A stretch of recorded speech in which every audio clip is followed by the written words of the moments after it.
Welcome to our Confidentially Speaking webinar. For those of you who are joining the webinar series for the first time, my name is Elise Margow, founder and CEO of Confidentially Speaking, the home of negotiation. Today we are going to explore the topic, so you've got the strategy, now what? I am thrilled to undertake this exploration with strategist extraordinary John Downs to discuss how to move your business negotiation strategy off the page to the implementation stage. John has a very impressive bio and it's very, very long, but we're going to summarize it for the purposes of today. He's had over 30 years experience as a professional management consultant, first with Deloitte in Melbourne, London and Chicago. So we've got an international expert here, and later through his own practice. John is deeply experienced mentor helping founders and CEOs of medium-sized businesses to define their vision and their strategic plans. And perhaps for us, more importantly, it's working beside them in order to implement the plans, because it's one thing to give advice. It's something completely different to help people through the process. Absolutely. John does this one-on-one with selected clients and in small groups in his, and this is a plug for you, John, Okay. It's a great class, 12-month CEO Masterclass, which is MBA accredited and has had over 150 graduates. So we're really learning from the experts today. John's why is to help business leaders see and be the best that they can be, so they derive pleasure, fulfillment, and earn a sound financial reward from their businesses. This is something that every business owner could wish for, right? So welcome, John. Welcome to the Confidentially Speaking webinar. It's our final webinar for this year, and I'm so pleased that you are finalising this year's group of interviewees. Fantastic, Elise. Thank you so much for inviting me, and it's an absolute privilege to be your number 12 in the webinar series. I feel like I'm the even dozen.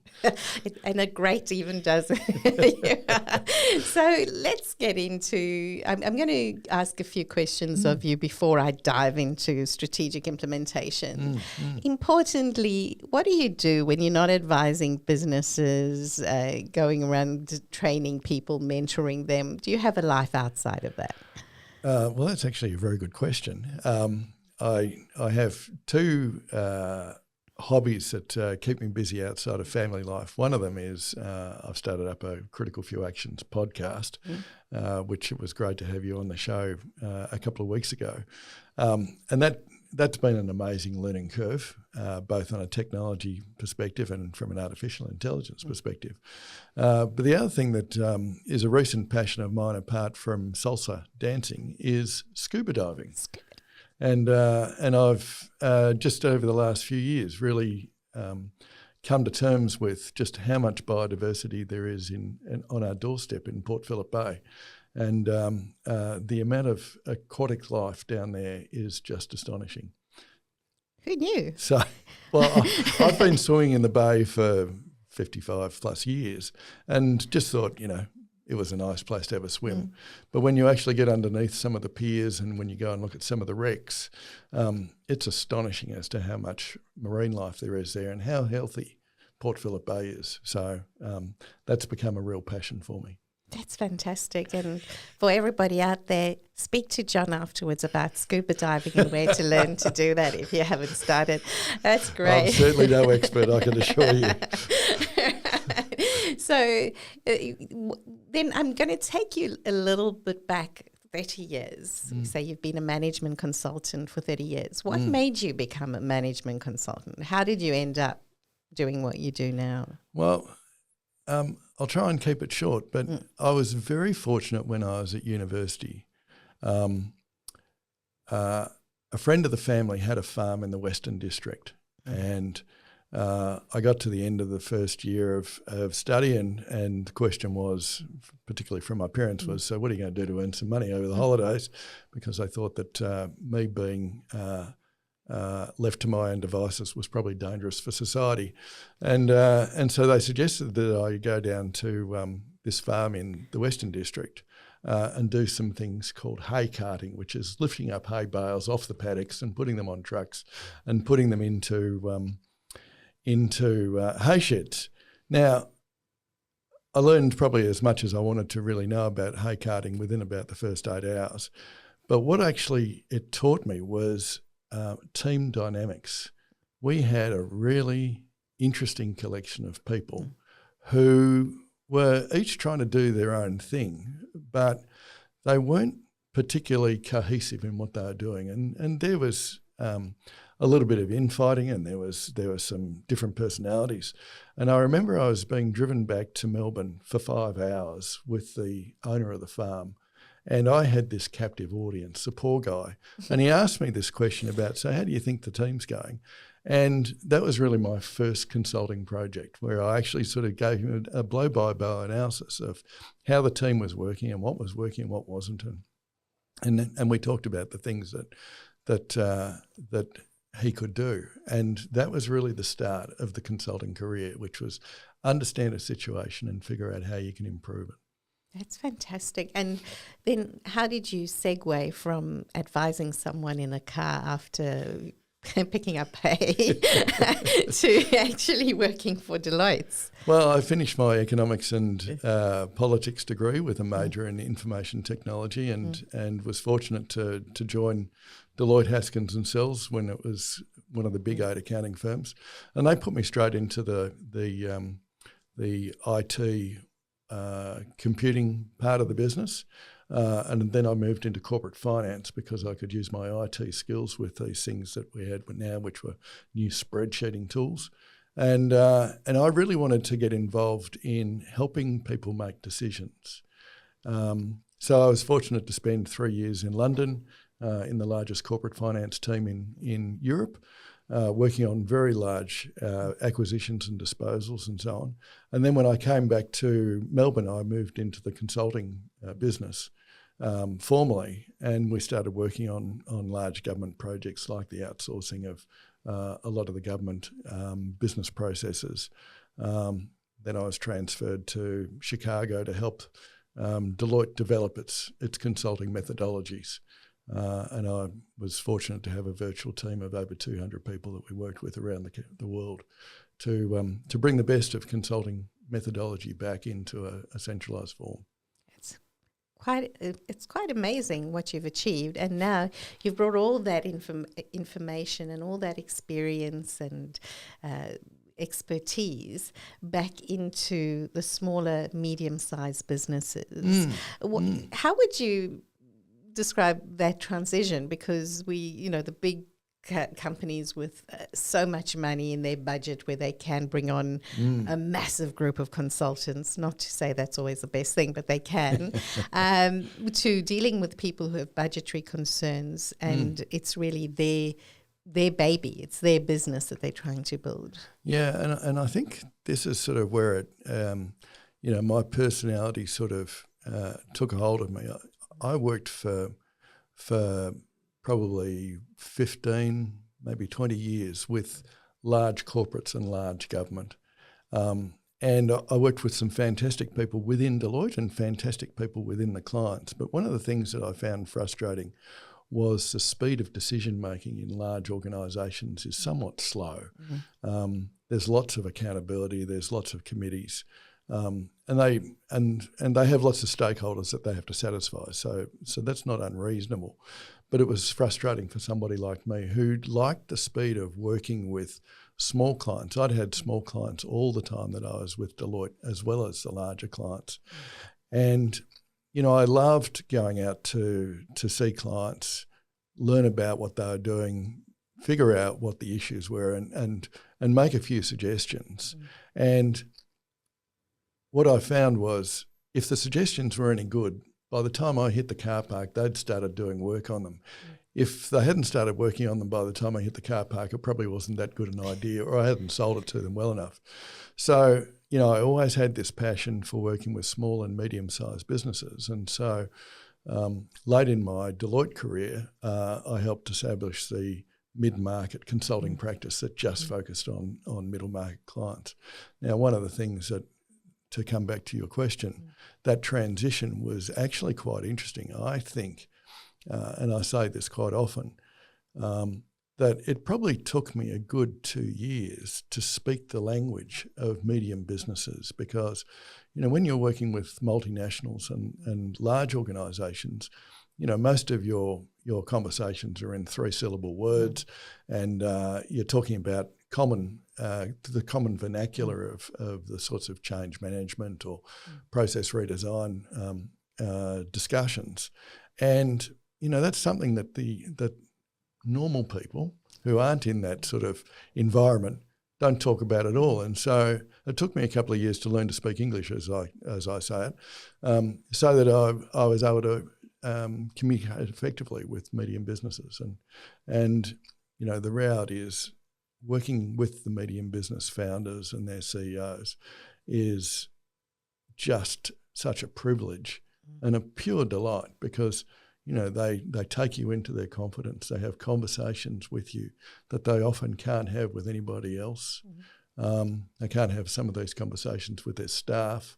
They can't actually have conversations with their partner when they're staring at the ceiling at 3 a.m, thinking about meeting payroll this next week.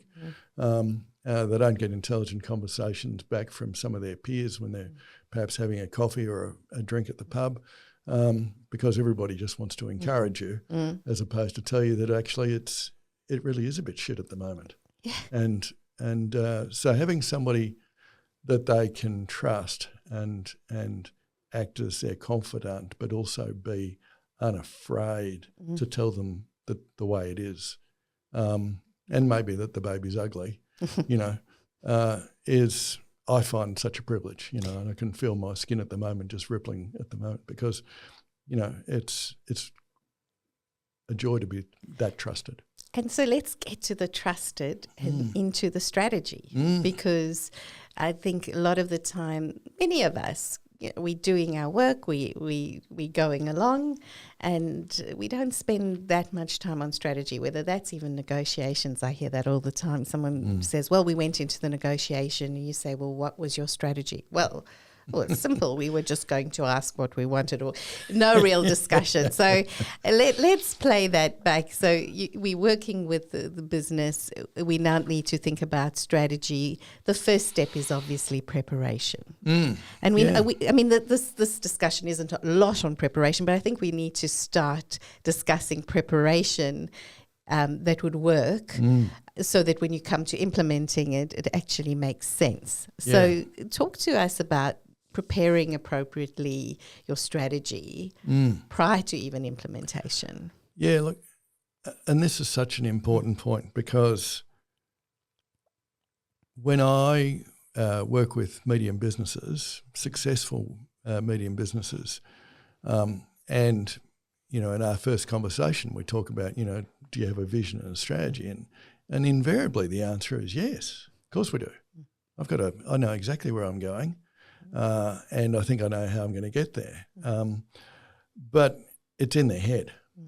And because they're so intimate with what they've been thinking about, they think everybody else sort of telepathically has actually understood it in their organisation as well. Or maybe they've actually had a conversation and briefed them, once 6 months ago and said, here's where we're going, chaps and chapettes, follow along. But the simple reality is, if their leadership team hasn't been involved in developing it, then it's actually just the founders or the business owner's strategy, and it's not theirs. And so step number one is, well, do you have a vision and strategy that has been effectively communicated to the organisation? And then step number two is, well, how effectively shared has it been for the leadership team? Did they help develop it because then it's theirs? Or is this just something that you've had a sermon from the mountaintop experience and just said, okay, here you go? Yeah. I mean, the number of times I look at business owners and they've got this crick in their neck, because what they're doing is they're charging forward with their business while they're looking over their shoulder saying, come on, catch up to their leadership team. That is a real struggle for them. And it's simply because, without clarity, without the leadership team being involved, then, the leadership team is constantly guessing as to where they're going next.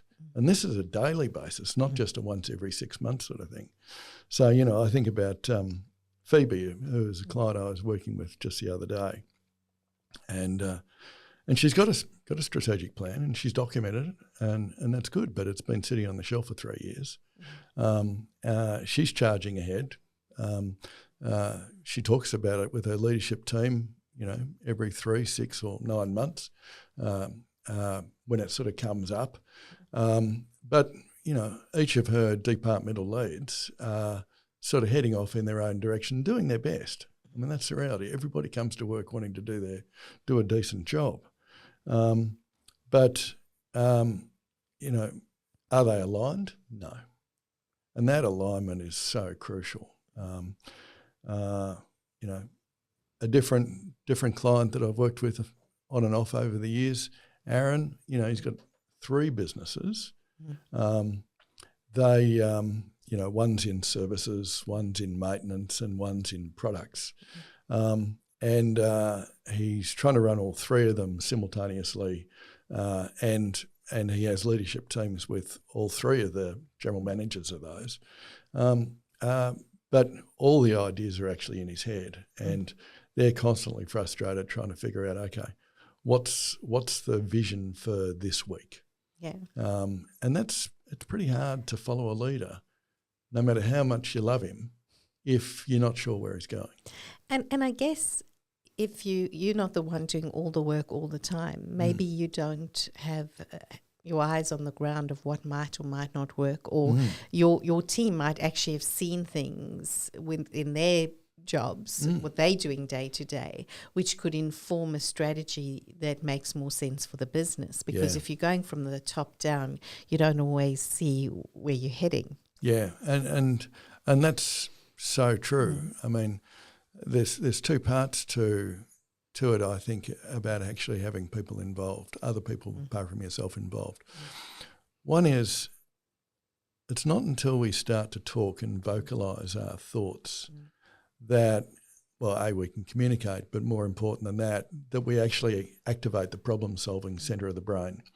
So if you're having one of those 3 o'clock staring at the ceiling sort of in the morning moments where you're having a conversation with yourself because your partner's asleep, or there's no one else to talk to, invariably that's a pretty unproductive activity, because you talk yourself in circles, or you think yourself in circles. But I'm sure you've been in the situation, Elise, where you've spoken to somebody, or you've gone to someone and said, "Oh, look, I just want to talk to you about this thing because I'm just trying to nut it out." And you've gotten halfway through the conversation and you've just walked off and said, "Oh, don't worry, I'll figure it out." Because funny enough, you actually have sort of spun out of that orbit and you've actually come up with the right idea. Yeah. Alternatively, they tell you what they think of the idea, which is also quite a good thing, because you're scrolling away thinking this will really work, and someone brings you down to earth and says, "Well, just hang on a minute. This is my, you've expressed this to me. This doesn't make sense." Absolutely, and so and that's the other part of working on a strategy with your team, is because, as you said, they all come into the room with their own lived experience. They've also coming into the room with their own interactions with your customers or your suppliers, or with other staff, or with contractors. So they've all got different points of view, different life experiences, and all of that's really valuable. And particularly if it's constructive and respectful. Yeah, we have to keep that in mind. This isn't let's just give Elise a blast about what we think about her. It's more, if you got something to say it respectfully, and also it's got to be proactive and make sense and productive. Yeah. And I guess that's the conversation really before we start implementing, because if we're part of the decision-making process and you've started, I call it the negotiation, I have to throw negotiation in, the negotiation between the leadership team and the leader as to where you're going, so that you work together and hear the other, that listening skill, hear the other, and then come up with solutions that work as the team. You're in a much better position, I guess, before we even start the implementation. You are so right. The thing that comes to mind there is, we talk about negotiation, and really what is effective negotiation? Effective negotiation is a shared communication of positions on things, a shared communication of what we want to achieve individually and together, and a meeting of the minds as to how we can do that together. And so, perhaps I can sort of share a little bit about one of my clients that I've been working with for the last sort of 10 months. And they've given me permission, so I'll talk about Australian turntables. Now, they make, they're world leaders in manufacturing these large discs that you can drive semi-trailers, trucks and cars onto, so that you can drive safely off the street into a work site, and then you can turn around by being spun around on this turntable and drive safely out of the work site or onto a busy street if you're living on a main road. So they're very, very good at what they've been doing. Excuse me. So, and they've been doing it for 30 years.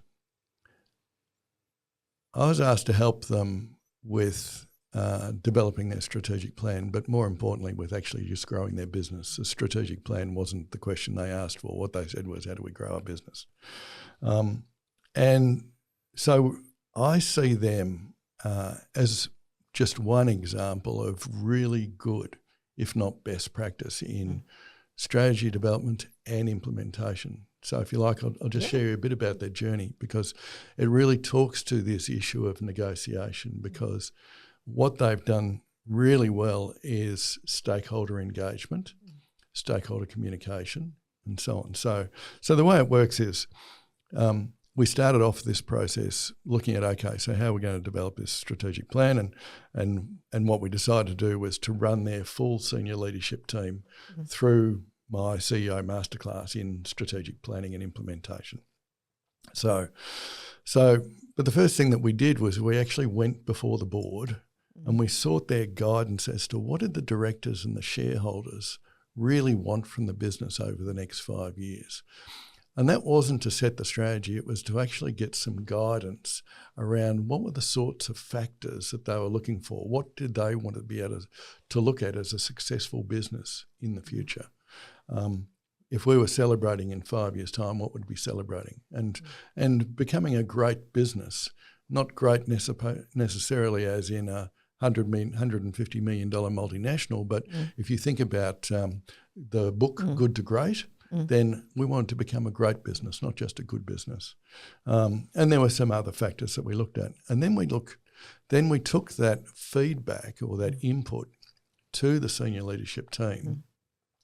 And we went through the strategic planning process. So we looked at, what's the customer's view of the organisation? What's our 3-year vision? What's our why? Drawing on Simon Sinek's much applauded methodology. We looked at how the business was operating on a whole bunch of dimensions, and we looked at the organisation performance and value diagnostic that we use, and that looked at the 75 factors. So that process then helped us say, okay, let's envision where we're going to be, and then how do we actually develop a 3-year strategy to implement on a quarterly basis, and then more importantly, what's the 1-year plan look like? Now, that was not a terribly involved process, but it was a very strategic process because it got our procurement, our salespeople, our staff and HR people, our finance people, our CEO, and some of the founders involved in that process. And so there were a number of discussions which were to really unpack each of those different perspectives, call them negotiations if you will, but they were all going towards a common outcome. They developed that strategic plan and then they went back to the board and presented it to the board for feedback, so that way they were actually involved in the process, and then the board signed off. That, if I take one thing away from that whole experience, one of the comments that came out of this was, this is probably the first time in a lot of years that the senior leadership team has been really aligned, and the board's been aligned as well around that common vision and how we're going to get there.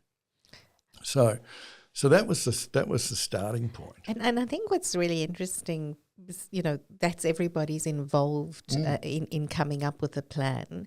What's interesting for me is that you mentioned a quarterly implementation, because a lot of people, when they're talking about strategic plans, talk about 5 years, 3 years, and 1 year, and in some cases they said 10 years, which was quite interesting. But very few people, when they're talking about their strategy, talk about a quarterly implementation. So let's get into the implementation. Yeah, sure. The quarterly implementation, how does that work? Yeah, well, so if we continue on with what I see as their best practice, so they had a 3-year plan which they put together. What are the major building blocks that we need to have in place every quarter? And I think that gives you a really good roadmap to follow. What I get more excited about is what is the monthly plan for year one, because the reality is we struggle to actually plan with accuracy beyond 12 months. I mean, if we go back, 3 or 4 years to the September or even the Christmas before COVID, none of us saw that was going to happen. So, any 3 or 5 or 10 year strategy was pretty well out the window within about a month or two. But what Turntables have done is they made commitments on a monthly basis for each of the departments as to what they were going to achieve in that month. And that was something that they shared as a senior leadership team, which gave them joint accountability. And it meant that they were actually all in the same boat, heading in the same direction, rowing with the same sort of force. Then what they did was they brought in this rhythm that has really worked well for them, because what they've done is they've as a leadership team, they catch up weekly and they talk about what they've done, what they're about to do, and what they learned from the last week's experience. Each month they actually sit down and they actually review how did they go with their monthly objective. What did they learn from it? Because it's about learning. It's not about are you good or bad. It's actually about what have you learned, because we want to learn from each other. And again, that there is that then feeds into, so what are the priorities for next month? And of course, those priorities, whenever you talk about priorities, you're talking about a negotiation, because it's about, okay, well, are my priorities actually supporting or actually retarding yours? So that's an important part of that alignment process. And then on a quarterly basis, they actually have a set point and say, okay, how do we go against that quarterly plan? And they report to the board on their quarterly progress. And so what you sort of see with that process is that there is a high level of interaction. The senior leaders aren't just talking to their peers, they're also talking to their team members, so their team's involved in delivering the work. And they're going through that continuous learning process as well. So, it's been an amazing process to watch, and I've seen it a number of times, but they're doing it just beautifully at the moment, where the leadership team's consciously stepping out of the day-to-day so that they can work on their strategic activities, and that's carving out time to make it a real priority, as opposed to, let's see what happens in 6 months. Did we miraculously do something? No, they're being very deliberate, very conscious about what they're doing, and they're making fantastic strides forward. I'm just so proud of them. So that's a really good point, because a lot of the time, if you're used to doing things yourself, especially people coming up through the smaller end of town as opposed to the big bureaucratic corporates where everybody has their little place and there's a hierarchy, often the people in leadership are people who've been on the ground and, sweeping the floor if no one's there to sweep on the day. It's just everybody, rolls up their sleeves and does what has to be done. Yeah.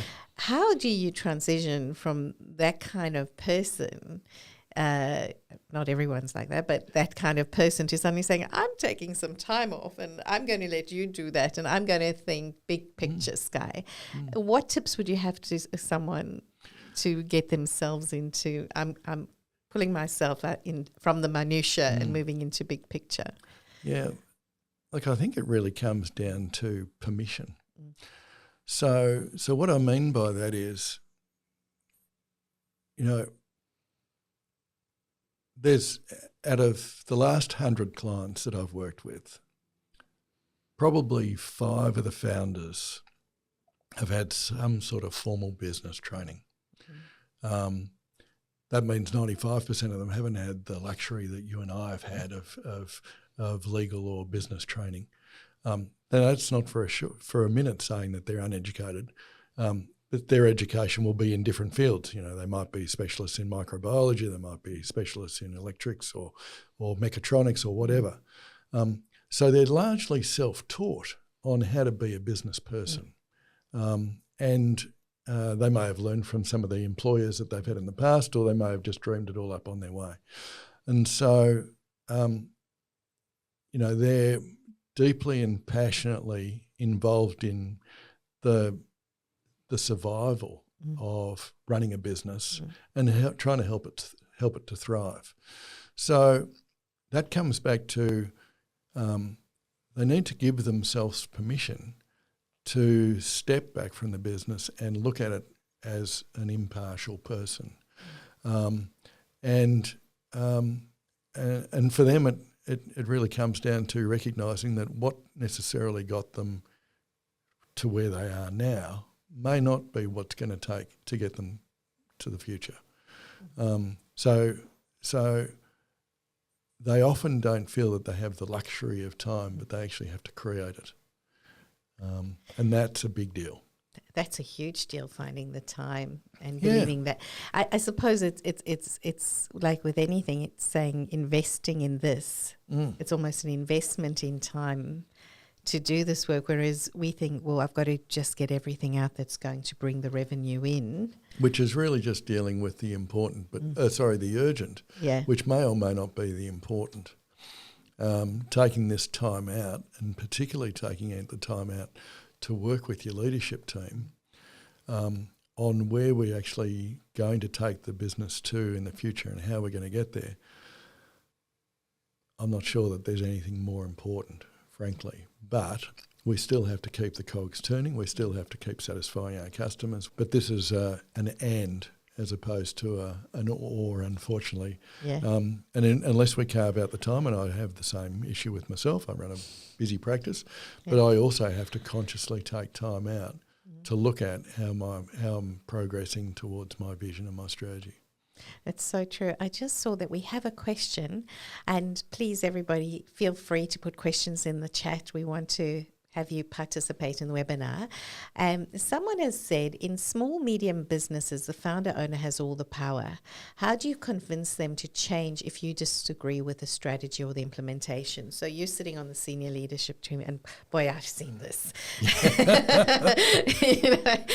play out. So tell me tips. I'm on the senior leadership team. This is negotiation skills. I'm on the senior leadership team. The founder's going full steam ahead, and I'm thinking, this is just not going to work. What do I do? Well, and this is actually a question for you as well, I think, Elise. I think that there's whenever things get heated, then there needs to be time out. Not necessarily time out to go into the naughty corner, but time out to actually allow rationality to resume and respectful communication.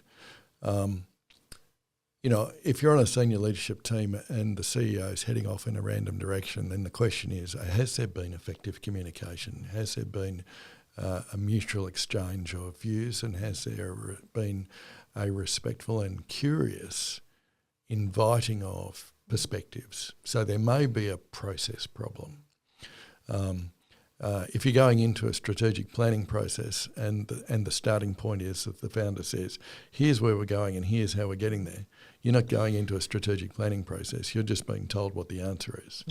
And if that person then doesn't want to actually receive any input or have the assumptions challenged or tested, which is really important because you want to know if it's going to break before you fix it or before you implement it, then if that founder is not interested, then you actually have a bigger issue than the strategy. That's just the canary in the coal mine, which says actually your input's actually not being respected, and are you in the right place? That's a really good observation. Can you work within it? And I suppose there's also communication skills that come into here. So the person might not want to hear little Elise put up her hand because she's never started. Well, now I have started business, but at the time, never started a business before. And I'm saying, well, I think that the strategy, and the person saying, well, what will you know? Yeah. Right. And sometimes I say it's the baby who wins the argument because the baby has instincts that we might have lost in our over the years of becoming cynical.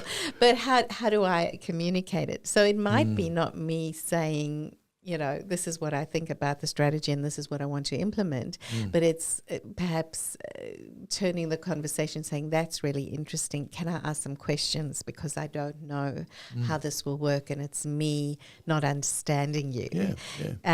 How would that work? What would you expect of me? If I did it this way, would that be okay with you or wouldn't it? And maybe... And invite a conversation and an exchange. I totally agree. Whenever I'm working with a CEO or founder, of course they have a vision as to where they'd like the business to be.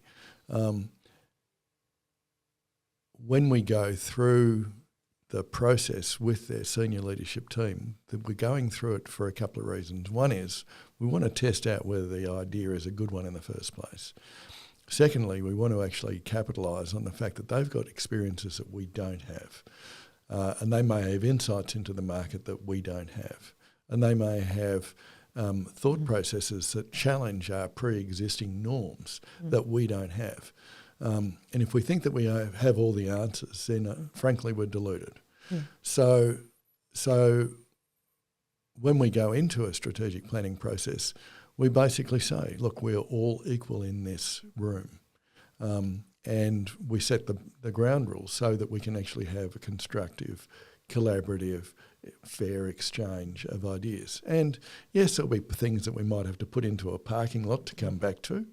And that may be that we come back to them one-on-one, or we may come back to them and discuss them with the group on a same day or on a different day.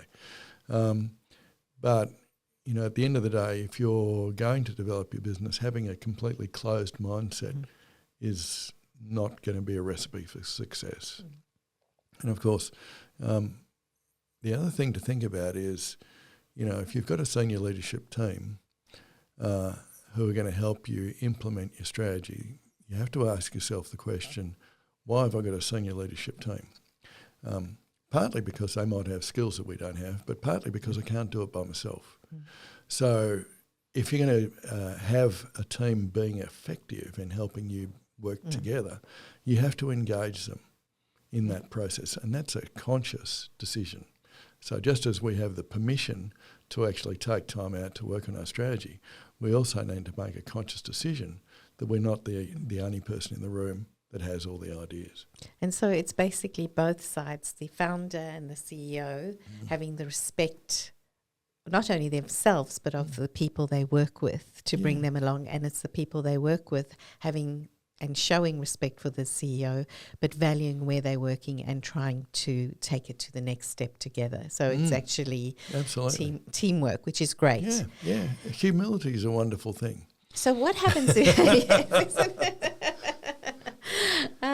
I've got another question coming. How do you deal with the rigid founder? So you're giving advice. Let's say I've come to you and say, John, need some help to build my business. I founded it. I'm so proud of it. And you start giving me advice about how I bring my senior leadership team in and all that kind of stuff. And I go, well, thank you very much, but this is my strategy that I want to deal with. You're the consultant here. What do you do? Well, I'm a great believer that she who asks the best questions leads.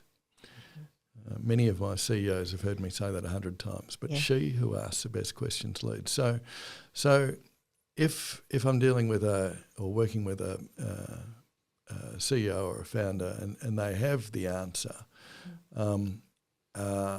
and they're not looking for input, they're just looking for obedience from their senior leadership team, I would start to ask questions around, so what's behind that? Where does the senior leadership what does the senior leadership team bring to the party? How do they contribute in ways that you can't contribute by yourself? How would you rate from a respect perspective each of your senior leadership team? That actually is a conversation which is not about the strategy. It's actually about the headspace of the founder and the CEO. And it's not because I disagree with them. It's just that we need to understand. And by exploring some of those things, we start to unpack why perhaps maybe their strategy actually hasn't been implemented in the past. Why we're a year down the track and he's asking now for help because he's got no traction.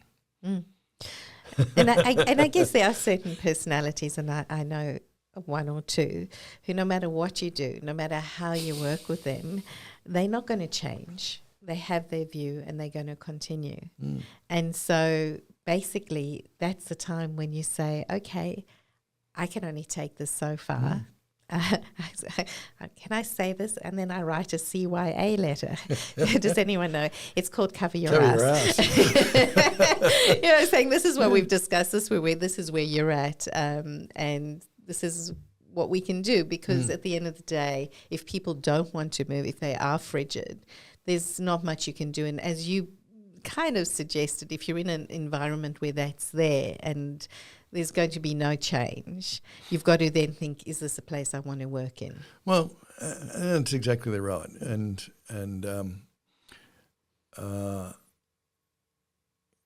one of my client selection criteria, as I may have mentioned to you, is I have a no dickheads policy. and so part of that exploration with people is to understand, if they're asking for help, are they interested in being helped? And if they already know all the answers, then frankly I can't contribute anything because they know all the answers. If they don't want to try anything different, then again I'm not really going to be able to offer much help. So that being the case, it's my moral obligation not to work with them, because it would be taking their money for no potential good outcome for them. And that's not within my ethics. Perfect. And so let's talk about the people who have spoken. You know, they are interested in making things work. There's been the implementation. I see a question that's come in that says, what if we've spoken to everyone and most people get with the strategy? So you've got the majority, you've done what you've needed to do, you've spoken to them in the implementation, you've got your senior leadership team putting in their quarterly and monthly check-ins, but there's that naysayer. And you start fearing that they might influence the others negatively on the way. How do you deal with that? Well, hopefully, carefully and sensitively, but this does happen. It's happening with one of my clients at the moment. Lovely leadership team. They're all pretty aligned. But there's one person that's sort of really, down in the dumps perhaps, or perhaps a little bit oppositional defiant. And it's not going to happen exactly the way they would like it.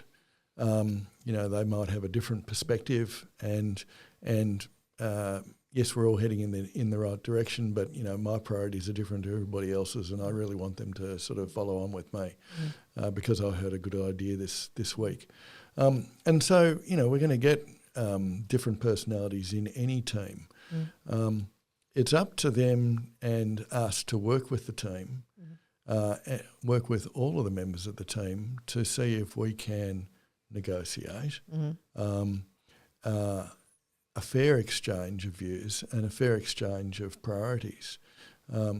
But the reality is, if a person is being toxic to the culture of the organisation and their values are fundamentally aligned somewhere else, then really the only thing that we can do is offer them the opportunity for them to go and do that somewhere else.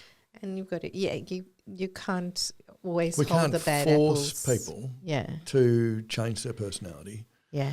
We can't force people to change their values.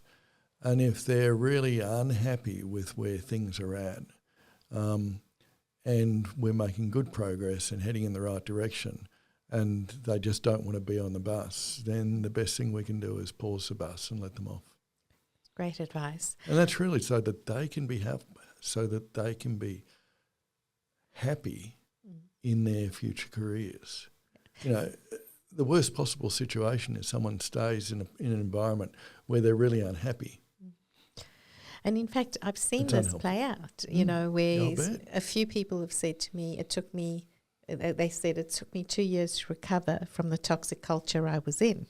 You know, it does have a psychological impact as well as emotional, which you don't realise. You go to work and you do your thing. So even for that person who finds it difficult to implement a plan that most people are on board about, it does affect their psyche as well. It's not easy to push. Here we've got it. Another question. I'm so pleased. The questions are coming quick and fast now.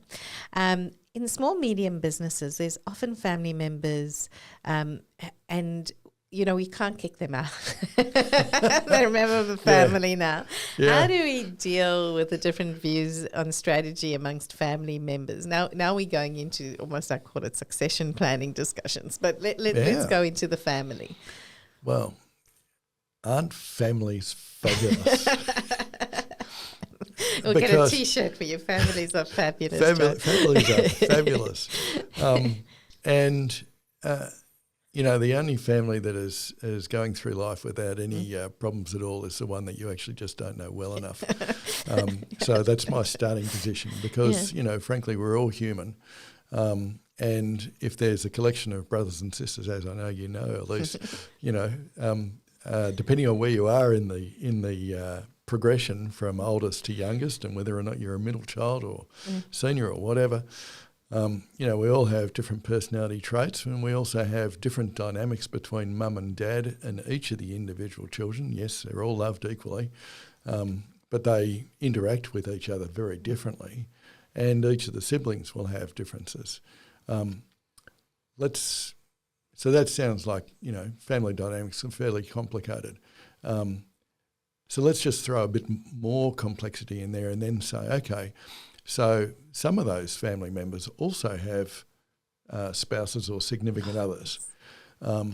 And so now we've got a collection of families and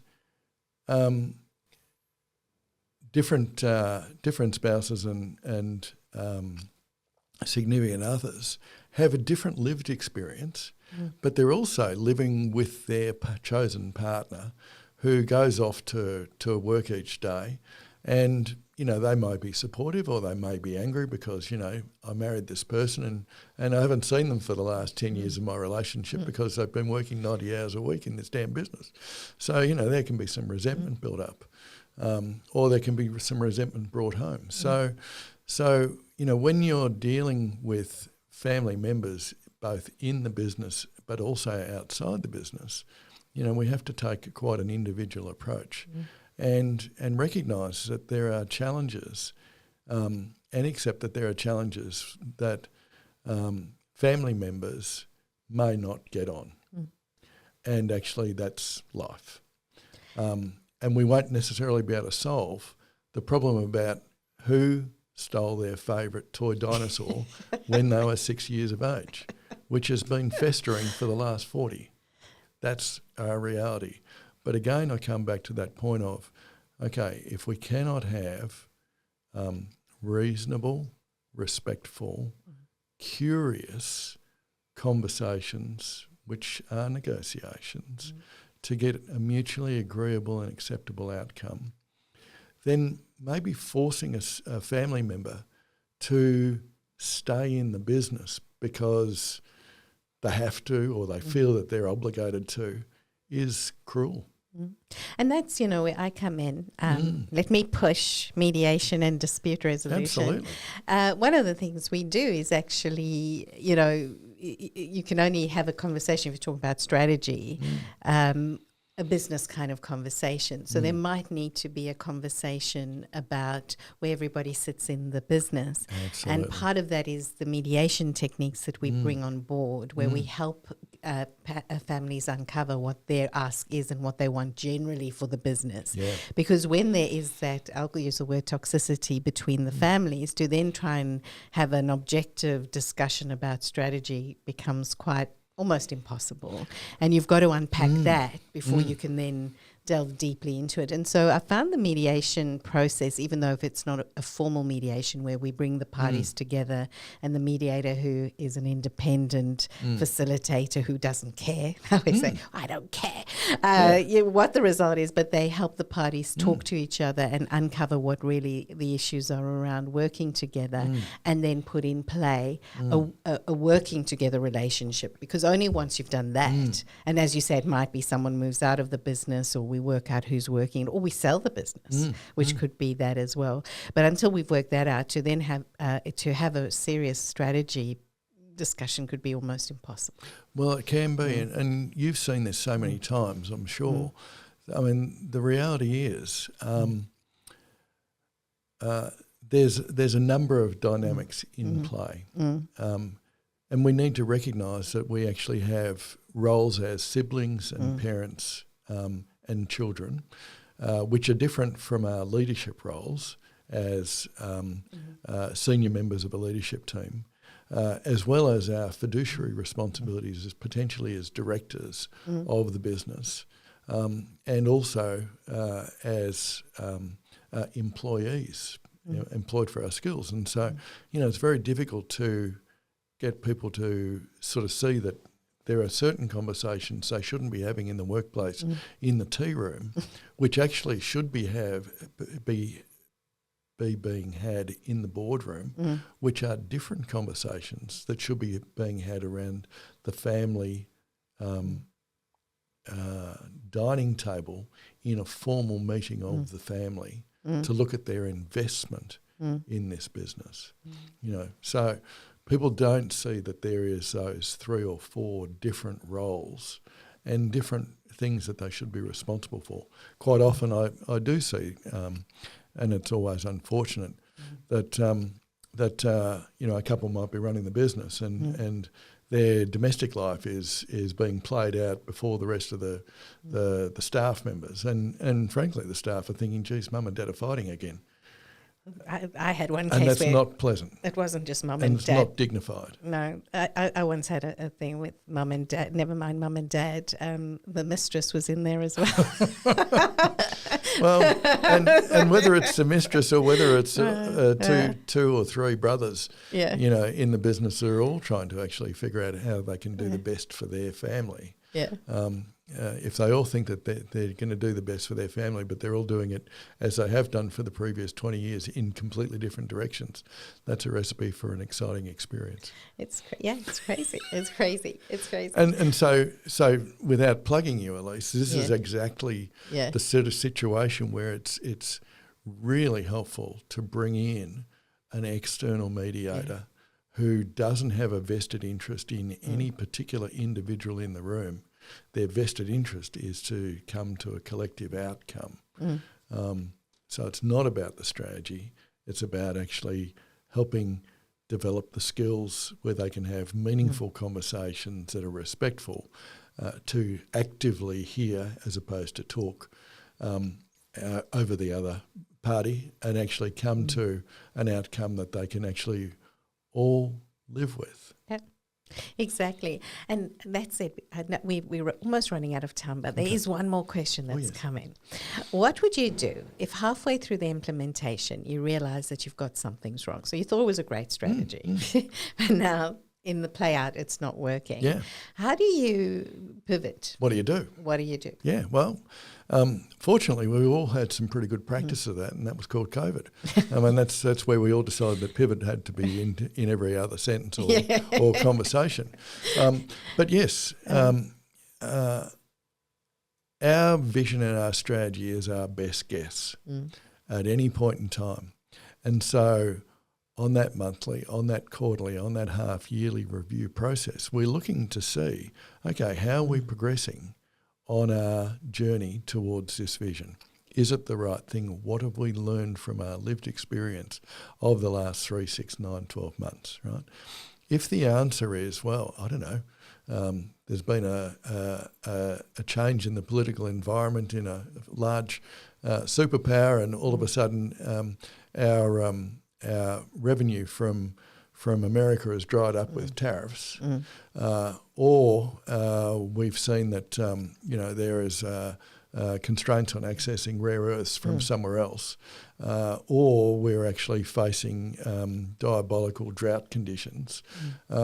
Then yes, we need to actually say, okay, this is where we're heading, but actually where we go, how we're getting there, isn't necessarily going to work for us. So we now need to actually pause, reflect, and re-strategise. And the strategies aren't set in stone; they're living documents, and that's why we have a monthly rhythm of implementation. We have a quarterly rhythm of checking in, learning, resetting. And at the end of that first 12 months, sure, we've got 2 more years of our quarterly plan to go, but at the end of that first 12 months, we're actually replanning the next 2 years and the next 3 years. That's so important, because I love that you said it's a living document, which means you don't say this is my 3-year plan and you just leave it there. And even if you are putting it in place, you've got to be following up, well, what's the next 3 years looking like, or continually. And so it's an ongoing process. And I guess that's why you say we have to take time out to keep thinking about strategy. It's not a once-off tick box. And we have to take time out to learn. Our business and the environment around it is trying to teach us stuff every day, if only we would listen to it. And that's what that rhythm of monthly and quarterly check-ins is about, is stopping and saying, okay, what's it teaching us? What are we learning from this process? Okay, and how does that inform us? Fantastic. That has been so insightful, John. I know I'm now going to start rethinking about how my business is going. Thanks to our conversation. I'd be delighted to talk to you about it. So thank you so much for this very informed conversation. If people want to continue the conversation with you, where can they find you? Well, the easiest place to look is the criticalfewactions.com.au website, the Critical Few Actions. Because I'm all about helping people figure out what are those critical few actions that, if they did nothing else, would actually help them achieve their vision. And that's about ruthless prioritisation. So reach me there. Fantastic. And do you know the website? I'm going to say, is it www? I keep telling you. Yes, it's a www.criticalfewactions, all one word, .com.au. Fantastic. And for those of you this is who want to reach out to Confidentially Speaking, this is my plug. And it's confidentiallyspeaking.com.au. We're there for you for negotiation coaching, dispute resolution via mediation, and of course, actually helping you in real life negotiations. So reach out to us, and the websites will continue. Oh, I haven't had enough caffeine today, John. The webinars will continue next year. And if you've got any topics you'd like us to discuss, please get in touch as well. We always value feedback. And for the meantime, have a lovely afternoon. Have a lovely end of year. I can't believe we're talking about end of year yet. 6 shopping weeks. And may you have, for those of you who celebrate Christmas, a lovely Christmas, Hanukkah, and for everybody else, whatever you do, enjoy the end of the year and get ready and have a good break before we hit 2026. Yes. Thanks so much. And thank you.